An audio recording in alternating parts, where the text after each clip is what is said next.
Hello everyone, मैं हूं doctor P Srivastava, Ayurveda expert and acupuncturist, United States. आज के इस वीडियो में हम बात करने जा रहे हैं डिओडेनम अल्सर, जिसे पेप्टिक अल्सर या छोटी आंत का अल्सर के नाम से भी हम जानते हैं। हम जानेंगे इस वीडियो में कि इसके क्या लक्षण होते हैं, क्या क्या सिम्टम्स हैं, साथ में इसके लिए क्या आयुर्वेदिक चिकित्सा करी जा सकती है, कैसे पूरी तरह से ठीक किया जा सकता है या नहीं। इसके अलावा क्या डाइटरी और लाइफस्टाइल चेंजेस करनी चाहिए, वो सारा कुछ हम इस वीडियो में जानेंगे। तो चलिए वीडियो को शुरू करते हैं। पहले समझते हैं कि ये होता क्या है। पेट में दर्द होना एक आम बात होती है, एक आम समस्या होती है। हम में से सभी लोगों को कभी ना कभी पेट में दर्द हुआ ही होता है, लेकिन जब ये पेट का दर्द रोजमर्रा की बात हो जाए तो फिर इसे इग्नोर नहीं किया जा सकता। इसको हमें ध्यान में जरूर लाना चाहिए कि कुछ गड़बड़ तो नहीं है हमारे शरीर में जो बार बार इस तरह का दर्द उठ रहा है। कई बार इस तरीके के सीवियर जो पेन उठता है ना, एकदम बहुत तेज पेट में मरोड़ उठ के दर्द होना, वो पेप्टिक अल्सर की वजह से भी होता है। पेप्टिक का अर्थ होता है एसिड, यानी एसिडिक ल्यूमेन, हमारे शरीर के वो भाग जिसमें एसिड बहुत ज्यादा मात्रा में बनता है। अब वो कौन कौन से होते हैं? पहला होता है हमारा स्टमक, और सेकंड आता है हमारी इंटेस्टाइन्स, यानी जो हमारी आंतें होती हैं, उसमें जो ये पेप्टिक होता है वो हमारे फॉर्म अप होता है हमारे शरीर में। और अल्सर का मतलब होता है घाव या छाले हो जाना। जब भी हमारी स्किन कहीं कट जाती है, फट जाती है, तो उसे हम बोलते हैं अल्सर्स हो जाना, या वहां पे घाव या सोरनेस हो जाना। तो इसको कहते हैं पेप्टिक अल्सर। यानी जब हमारे डिओडेनम यानी जो छोटी आंत का जो फर्स्ट पार्ट होता है, उसमें हमारे अल्सर्स या वुंड या घाव या फिर छाले हो जाते हैं, तो उस कंडीशन को हम बोलते हैं पेप्टिक अल्सर की कंडीशन। कई बार लोगों को ये भी कंफ्यूजन होता है कि जो पेप्टिक अल्सर है और गैस्ट्रिक अल्सर ये सेम है क्या। तो उसमें मैं बताना चाहूंगी कि जो पेप्टिक अल्सर होता है वो आपके स्टमक की जो लाइनिंग होती है उसके फर्स्ट पार्ट यानी डिओडेनम में होता है, इसलिए उसे कभी कभी डिओडेनम अल्सर भी बोलते हैं। लेकिन जो गैस्ट्रिक अल्सर होता है वो आपके स्टमक में जब हो जाता है तो उसको गैस्ट्रिक अल्सर बोलते हैं। So this is a slight difference. दोनों होते अल्सर ही हैं, लेकिन उनकी लोकेशन डिफरेंट होती है हमारी बॉडी में। अब जानते हैं कि ये होता क्यों है। कई बार हमारे शरीर में जब जरूरत से ज्यादा एसिड फॉर्म अप होने लग जाता है तो उसकी वजह से भी हमारे शरीर में छाले हो जाते हैं या अल्सर्स हो जाते हैं। कई बार गैस्ट्राइटिस, गर्ड की समस्या की वजह से भी पेप्टिक अल्सर की कंडीशन हो जाती है। इसके अलावा बैक्टीरियल इन्फेक्शन, यानी कि एच पाइलोरी, आपने इस इन्फेक्शन का नाम सुना ही होगा, एक तरह का बैक्टीरिया होता है। इसकी वजह से भी कई बार हमारी जो छोटी आंत यानी डिओडेनम होता है उसमें अल्सर फॉर्म अप हो जाते हैं। अब जानते हैं इसके सिम्टम्स क्या क्या होते हैं। पेट में बहुत सीवियर दर्द होता है, स्टूल के साथ साथ ब्लीडिंग का आना या फिर ब्लैक स्टूल का होना, खाने का ठीक से हजम ना होना, बर्पिंग, बेल्चिंग, गैस का घूमना, ब्लॉटिंग। इसके अलावा खाने का मैल एब्जॉर्प्शन, यानी कि खाना ठीक से शरीर में एब्जॉर्ब ना होना, और रोगी का इसकी वजह से बहुत तेजी से वेट का गिरना यानी वेट लॉस होना। बहुत ज्यादा एसिड बनता है, इसकी वजह से जी मिचलाना, नौजिया, उल्टियों की भी शिकायत देखने को मिलती है। अब इस रोग को ठीक करने के लिए 4 चीजों को ध्यान में रखना बहुत ही ज्यादा इंपॉर्टेंट है। पहला हो गया आहार, विहार, उपचार और एक्सरसाइज एंड योगा। अगर आप इन चारों चीजों को अच्छे से फॉलो करेंगे तो बहुत लोग ऐसा मुझसे पूछते हैं पेशेंट आकर के कि क्या ये ठीक हो जाएगा क्या। अगर आप इन चारों चीजों को ठीक से जैसा बताया जा रहा है वैसे फॉलो करते हैं, और जैसा भी आपका डॉक्टर आपको निर्देश दे रहे हैं उसको अच्छे से करते हैं फॉलो, तो आप इसे 100% पूरी तरह से क्योर कर सकते हैं। इसमें डाइट जो होती है वो की रोल निभाती है, साथ साथ आपका लाइफस्टाइल। ये दोनों चीजें कॉम्बिनेशन में मेडिसिन यानी दवाओं के पैरेलल चलती हैं, तो इनको ध्यान में जरूर रखें। अब बात करती हूँ क्या प्रिवेंटिव मेजर है, क्या सावधानियां हैं जो इनको आप बरतने चाहिए अपने लाइफस्टाइल में, जिसको ध्यान में रख के आप इसे कंट्रोल कर सकते हैं या इससे बच सकते हैं। देखिए, पहली चीज है डाइट।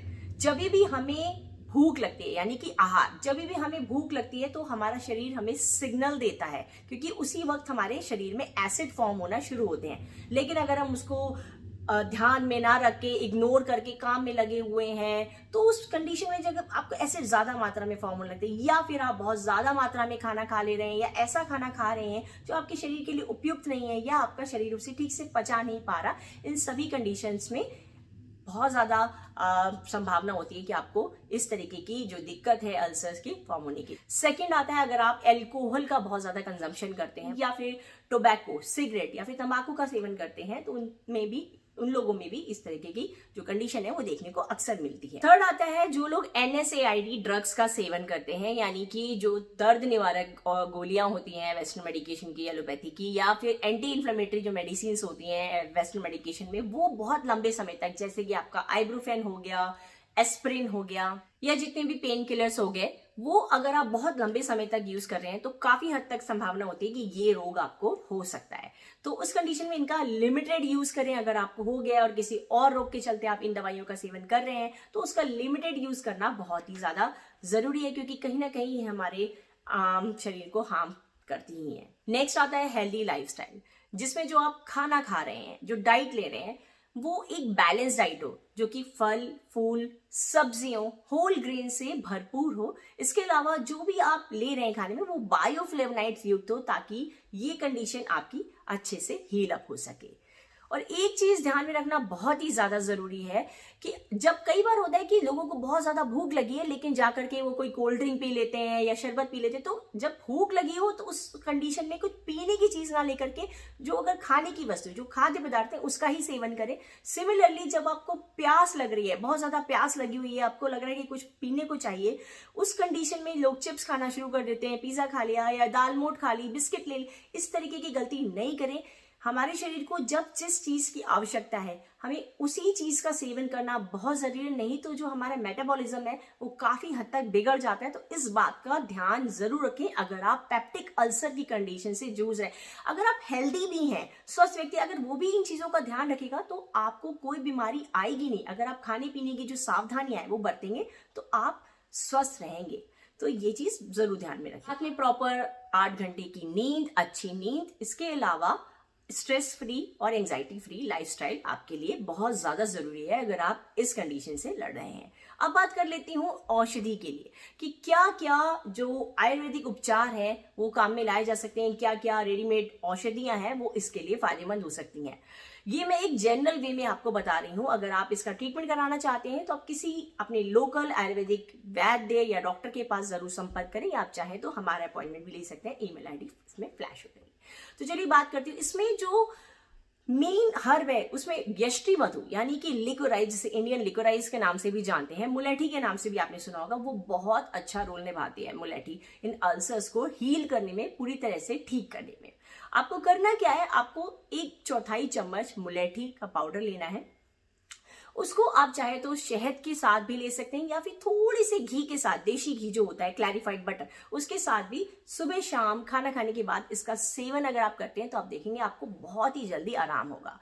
या फिर मैं इसमें कई रेमेडीज बता रही हूँ, इनमें से कोई भी एक आप शुरू कर सकते हैं। ये होम रेमेडीज है, इसमें बड़ी आसानी से आप इसका इस्तेमाल घर में कर सकते हैं अगर आप इस बीमारी से जूझ रहे हैं। उसके बाद भी अगर आपको आराम नहीं मिलता है तो फिर अपने डॉक्टर से संपर्क करके औषधियों का सेवन स्टार्ट कर सकते हैं। सो सेकंड आता है, आप अगर 1 ग्लास दूध में आधा चम्मच मुलेठी पाउडर डालते हैं और उसको अच्छे से बॉईल करके एक तरीके से मुलेठी का यानी जो आपका यष्टि मधु है उसका मिल्क तैयार हो जाएगा। यूं तो इसमें जो डेयरी प्रोडक्ट है कई बार जो आपके वैद्य या डॉक्टर होते हैं आपको मना कर देते हैं लेने, क्योंकि वो इन्फ्लेमेशन को बढ़ाते हैं। लेकिन जब इसमें हम मुलेठी डाल के इसको उबालेंगे तो एक औषधि के रूप में ये बन जाएगा, एक दवाई के रूप में काम करेगा। तो उस कंडीशन में ये आपको नुकसान न करके फायदा पहुंचाएगा। तो आपको इसको बॉयल करना है, आधा चम्मच या 1/4 चम्मच मुलेठी पाउडर दूध में डाल करके इसको बॉयल करेंगे। जब आधा रह जाए तो इसको छान लें और थोड़ा सा ल्यूक वार्म रहने दें, और उसके बाद इसका सेवन अगर आप सुबह शाम करते हैं तो आप देखेंगे इससे भी आपको काफी लाभ होगा। या फिर आपको करना क्या है, 100 ग्राम मुलेठी और 100 ग्राम सौंफ, जो उसका पाउडर ले लें, जो बड़ी सौंफ होती है, क्योंकि वो वात और पित्त और कफ के लिए तीनों को बैलेंस करती है। तो उसका पाउडर बना लें और उसको किसी बॉटल में दोनों को मिक्स कर दें, और उसका भी आधा चम्मच अगर सुबह शाम खाना खाने से पहले आप लेते हैं तो ये आपके लिए काफी बेनिफिशियल होता है। सो अब बात करते हैं कि कौन कौन सी आयुर्वेदिक औषधियां हैं जिसमें लाभकारी हो सकते हैं, लेकिन इनको अपने डॉक्टर के सलाह से ही लें। चाहे तो अपने निकटतम डॉक्टर या चाहे तो आप हमारा अपॉइंटमेंट भी ले सकते हैं और हमसे भी संपर्क कर सकते हैं। ईमेल आपके स्क्रीन पे फ्लैश हो रहा है। सो आप जो दवाइयां हैं वो मैं बताने जा रही हूं। देखिए, नंबर 1 पे आता है आपका, क्योंकि पेप्टिक अल्सर यानी इसमें एसिड बहुत ज्यादा मात्रा में फॉर्म होने लग जाता है, जलन बहुत होने लग जाती है, तो उसमें लिए आता है आपका अविपत्तिकर चूर्ण, शंख भस्म, कपर्दक भस्म। ये तीनों ही बहुत ज्यादा अच्छी तरीके से आपके एसिड को बैलेंस करती हैं, पित्त को शांत करती हैं, और जो हीट हो रही है ना बॉडी में उसको भी पैसिफाई करती हैं। तो ये बहुत अच्छी औषधि होती है। दूसरा आता है, जैसा मैंने बोला, यष्टि मधु। यष्टि मधु की क्वाथ आता है, यष्टि मधु की गोलियां, वो बना करके भी आप ले सकते हैं। नंबर 3 पे आता है बिलबासव। किसी किसी को इस कंडीशन की वजह से मैल एब्जॉर्प्शन हो जाता है, बहुत बार डायरिया की शिकायत हो जाती है, या कई बार मोशन के लिए जाना पड़ता है, तो उस कंडीशन में बिलबासव एक अच्छा रोल निभाता है। इसके अलावा कुछ ये औषधियां भी हैं जो इसमें काफी कारगर होती हैं, जिसका नाम है चंदनासव, द्राक्षासव, जीरकदारिष्टम, परपटादि आरिष्टम, गुलुचादि कषायम। ये सारी औषधियां भी आपके सिम्टम्स के अनुसार, जो आपके लक्षण हैं उनके अनुसार प्रयोग में लाई जाती हैं। इसके अलावा बहुत सारे अदर चूर्ण भी हैं जो कई हर्ब्स और औषधियों को मिला करके बना के आपको दिए जाते हैं, लेकिन इन सब का इस्तेमाल, जैसा मैं बार बार बोल रही हूँ, कि अपने डॉक्टर के अनुसार करें, अपने आप से लेना नहीं शुरू कर दें, क्योंकि ये सब सिम्टम्स के हिसाब से आपको दिया जाता है। क्योंकि कई लोगों को बहुत ज़्यादा बर्निंग सेंसेशन होती है, कुछ लोगों को बहुत ज़्यादा उल्टियाँ आ रही होती हैं, तो कुछ लोगों को कॉन्स्टिपेशन भी रहता है, कभी डायरिया रहता है, मिक्स टाइप के सिम्टम्स रहते हैं। तो इन सभी कंडीशन में बहुत ज़रूरी है कि आप अपने डॉक्टर से संपर्क करें, उन्हें अपने सारे लक्षण बताएं और फिर इसका प्रयोग शुरू करें। सो अगर आप इन सभी चीजों को फॉलो करेंगे, ये जो डाइट के आपको प्रिकॉशंस दिए गए हैं सारे, तो आपकी ये जो प्रॉब्लम है वो पूरी तरह से ठीक हो जाती है। क्योंकि बहुत लोगों के मन में रह जाता है, लोगों को डिप्रेशन भी होने लगता है कि पता नहीं ये दिक्कत ठीक होगी नहीं। तो अगर आप इन चीजों को फॉलो करेंगे तो ये प्रॉब्लम 100% ठीक हो जाएगी और आप बैक टू नॉर्मल लाइफ में वापस आ सकेंगे। सो अगर कोई भी प्रश्न हो तो जरूर पूछेगा, और आपको ये वीडियो कैसा लगा जरूर बताएं। Stay tuned, stay healthy, take care guys.